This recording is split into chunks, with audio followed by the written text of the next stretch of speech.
भाई लोग, आज हम आपको दिखाते हैं कि ARB वॉलेट का उपयोग कैसे किया जाता है हमारे पे। तो जैसे कि ARB वॉलेट का ये मतलब होम पेज है, मैंने खोला है। यहाँ पे हम ट्रांजैक्शन कैसे करते हैं या हम सेलिंग कैसे करते हैं, जैसे कि हम आपको दिखा सकते हैं। हमारे लैपटॉप में है। जैसे हम लोग पहले बाई ARB पे जाते हैं। जैसे ये यहाँ पे अमाउंट आते रहते हैं कितने रुपए, ये जैसे 500 पे 25 रुपये मिल रहे हैं। अगर हम 5 रुपये का ट्रांजैक्शन करते हैं या बाई करते हैं, ख़रीदते हैं, तो हमें 25 रुपये मिलते हैं। इसमें हर एक तरह का अमाउंट आता है, लेकिन मतलब 100 रुपीज़ से नीचे अमाउंट कभी नहीं आता है। इसमें लार्ज भी आते हैं, जैसे कि हम आपको दिखा सकते हैं। अभी तो बहुत ट्रैफिक चल रहा है इसमें। जैसे 500, 5,000, 3,000, 30,000, यहाँ तक कि यहाँ मतलब 1 लाख तक शायद मिनिमम मुझे लगता है ऐसा कि आता है। मैं शायद इतना बड़ा अमाउंट कभी आज तक खरीदा नहीं हूँ, बट मैं देखता हूँ कभी कभी कि 80,000 का आता है, 95,000 का आता है। मैं इतना देखता हूँ, बट मैं कभी ख़रीदता नहीं हूँ। मैं अभी तो मैं शायद 7,000 तक का एक को बाई किया हूँ और उसके आगे नहीं गया हूँ। और आपको हम दिखा देते हैं, इसमें स्मॉल भी आता है। जैसे 110 का आता है और 200 का आता है, 300 का आता है। मतलब 100 रुपीज़ के ऊपर हर एक उसमें आता है। और इसमें एक सबसे बड़ी बात, OTP UPI ये बैंक से होता है। बैंक से हमें 6% का लाभ मिलता है। जैसे कि हमें जैसे हम आपको दिखा सकते हैं कि यहाँ पे 300 रुपये पे 18 रुपये हमें दे रहा है बैंक, 6% इसमें मिलता है। और आपको हम यही UPI OTP पे दिखाते हैं। अभी 300 का तो शायद आ नहीं रहा है, लेकिन हम आपको दिखाते हैं। जैसे 200 पे 10 रुपये मिल रहा है, 300 पे देखिए 15 रुपये मिलता है हमें यहाँ पे।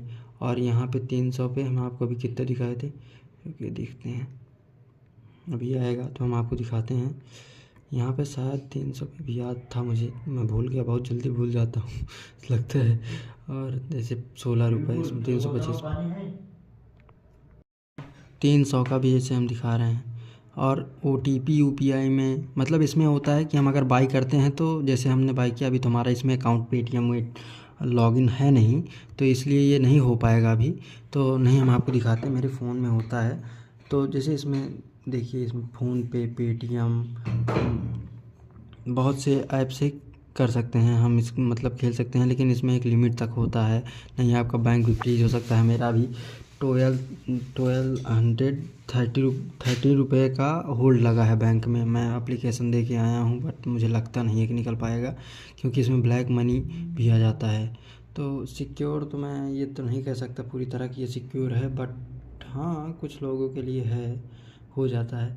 तो और हम फिर उसके बाद हम आपको दिखा रहे हैं, यहाँ पर बाई करते हैं। जब हम बाई करते हैं तो जैसे 700 का हमने बाई किया, तो यहाँ पर जाके इसके बैंक से किया है, तो हम बैंक में फ़ोनपे के बैंक में जाके इसका अकाउंट नंबर और बैंक का नेम डाल करके हम पेमेंट जब करेंगे, तो हमारा जो पेमेंट आएगा वो यहाँ पे आ जाता है।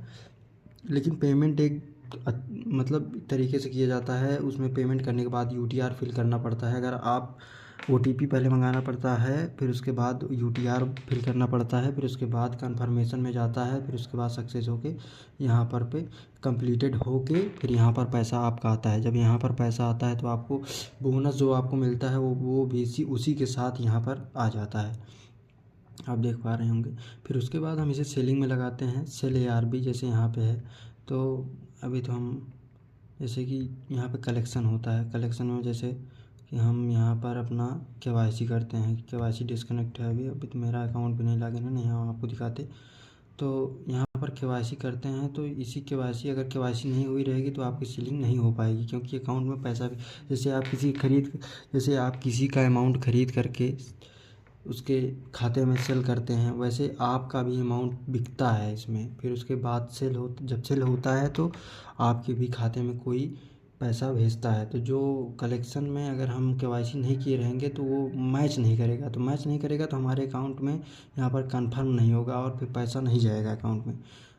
तो इसी की वजह से यही सब इसमें होता रहता है। जैसे कि हम आपको ऑर्डर हम आपको दिखाते हैं अपना। जैसे कि परचेज़ फेल्ड हो चुका है, और नीचे भी है, जैसे कि हमने देखो खेला बाई किया है। जैसे 6100 का मैंने कैंसिल हो गया था, बट मैं आपको दिखाता हूँ कि मैंने कहाँ कहाँ पे खेला है।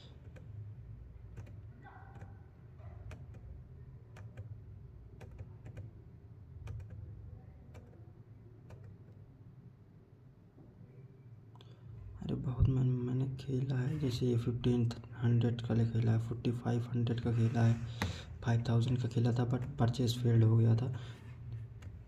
फेल्ड होता है बहुत जल्दी, मतलब शो नहीं करता है, आता नहीं। 6500 का खेला था, 4900 का खेला था, मतलब मैंने खेला है 3000 का है, 4000 का है, खेले हैं अब। बट मैंने बंद कर दिया इस टाइम, क्योंकि मेरे अकाउंट में कुछ बैंक में प्रॉब्लम आ चुकी है, इसीलिए। बट हम करेंगे, अगर करेंगे तो हम आपको आगे आगे बताएंगे कैसे होता है, क्या होता है। और फिर मेरी काट रहा है, होम पे जाते हैं। अब हम आपको सीलिंग पर दिखा देते हैं। सीलिंग का हमने आपको बता भी दिया है। और फिर हम आपको इसमें क्या दिखा, ऑर्डर सेलिंग का हम आपको दिखा देते हैं कि हमने सेल भी किया है। देख सकते हैं आप, हमने सेल किया है, हमारा भी बिका। जैसे 200 का, इसमें बहुत से वो होते हैं कि मतलब एक लोग भी ख़रीदते हैं, दो लोग भी ख़रीदते हैं। 200 है तो 100 लगा कर ख़रीद लिए। जैसे कि अभी तो यहाँ पर 100 का ही आ गया। हम आपको नीचे दिखाते हैं, अभी नीचे जाएंगे तो दिखेगा कहीं पर। जैसे 200 का हमने ख़रीदा था, 200 का हमने सेल किया था, तो दो लोग ख़रीदे थे। तो यहाँ पर देखिए प्रोग्रेस में लगता है, फिर कंप्लीटेड हो जाता है। दो लोग ख़रीदे थे, कंप्लीटेड हो गया है ये। तो KYC डिस्कनेक्ट ट्रांजेक्शन बहुत सिक्योर से करना, बहुत अच्छे तरीके से करना पड़ता है, नहीं तो पैसा कट भी सकता है, आता भी नहीं है। जैसे मेरे एक मित्र हैं, उनका 4000 एक गलती की वजह से हो गया। क्योंकि आप, हाँ, एक इसमें एक और भी इशू है कि अगर आप पेमेंट करते हैं तो जिस फ़ोन में आप वो वॉलेट ओपन किए हैं, उसी फ़ोन में उसी नंबर से, उसी नंबर के अकाउंट से पेटीएम से ही पेमेंट कर सकते हैं। और अगर आप किसी और पेमेंट से करते हैं तो वो मिसमैच हो जाता है और आपका पैसा डूब जाता है, आता नहीं है।